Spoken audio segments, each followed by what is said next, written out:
Wonder how there are so many Nurse Joys in the Pokemon games? We've all been told it's because they have a lot of sisters. Really? Is it possible to have that many genetically identical siblings? You never know, but still. They didn't want to let anyone know the real reason. But too unreal and out of character if anyone knew her secret. But I found out. I saw. And I can tell you. Also, it's when you walk in the Pokemon Center. You walk up to her and see her bright pink hair. And you greet her and she has this pretty voice that wasn't actually pretty to start with. You may or may not have a talk. She takes your Pokemon to around, heals them, and then gives them back. That's the usual routine. More likely, she'll be all nice and caring throughout the whole process, giving the personality she has, because supposedly each one is unique in personality. What you don't know is that she installed a tracking device in your Pokeballs, also in case one falls off. Why? When you entered the building, she knew you'd be perfect. She knew you had the characteristics for the job. But she was still a new trainer, and less known the better. She keeps you tracked and alerts the other Nurse Joys we might encounter. That way, when you get to one of them, well, let's just say so they can care for you. If one of these Nurse Joys sees a trainer they want and stays in the center sleep overnight, the real fun begins. You are assigned a room, most likely a room near the back of the Pokemon Center. Can I take your Pokemon to another room so they can be healed and rested? She may ask. Say no. Just say no. It's a way to isolate you. All of your belongings can go in this drawer so you can lock it and keep your items safe while you sleep. She says in her voice, you know, but will still not love. The Joys do this to keep you unarmed. Of course, you trust these kind nurses, so all the items you had go in the drawer and she gives you the lock. Good night, please enjoy your rest.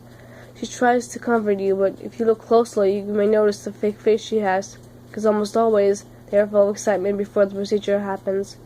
Can you guess the real reason now? If yes, then well done. If not, keep reading. At about midnight, usually when it's all dark and no living thing is up and about except for a lovely and sadistic nurse, it all begins. The door to your room gently opens. There's no squeak or creaking noise because you have someone enough to oil it, so no sound is made when it's open. She comes in with a gurney. You know those medical stretch things they used to carry injured people?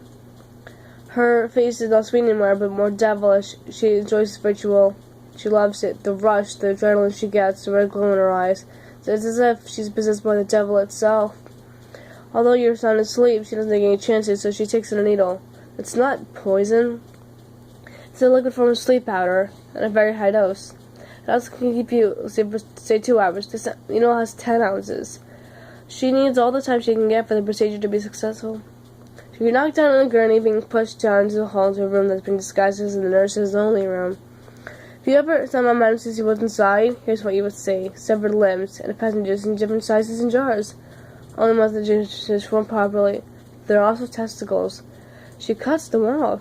She drags the melt's body underneath the saw tool that slices them off. She doesn't mind the bleeding. Actually, she collects it through the drain and jars it. Enough from what she needs to drink. After all the Joys needs a constant supply of blood. The next part is her favorite. She takes a knife, slices it from the base of your neck down to your groin. She does this very gently because she enjoys it, and if you were to wake up, then you can suffer slowly. At this point, Joy's hair is not neat. It's covered with blood, and her face is completely changed. Her pupils completely blood red, and her teeth have something grown that causes them to look like fangs. No, she's not a vampire. Well, she could be, but that's not the point. So right then is a smile that mixed up a clown and a demon, because she takes out a bottle of serum which has special DNA molecules in it. Joy DNA molecules, to be exact. But before she does anything with it, Joy takes all of your organs except for a couple like your heart and your brain. She stitches up a incision, but it's not a decent job. Draw won't matter.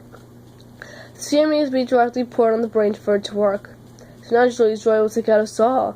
A regular old saw slices your skull just enough for the brain to be showing.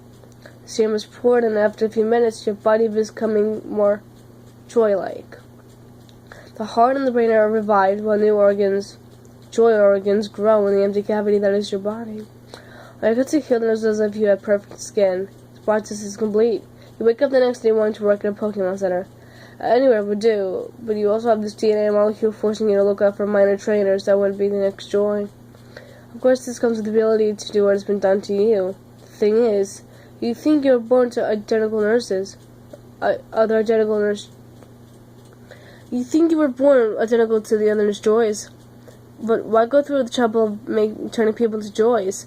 Why not just clone? Well, I found out that the original Joy would like to suddenly rule the world with an army of Joys that will do anything because it's in their DNA to follow the original.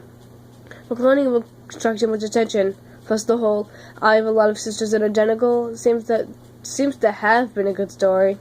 There you have it. Now you know. Wonder how I know all this? Well, who's always with Nurse Joy? Who's the one from background helping her? It's me, Chansey.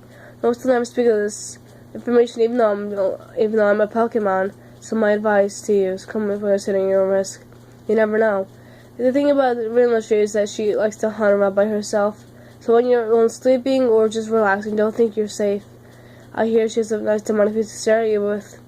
Looks like she chose to knock the victim. I think it's you.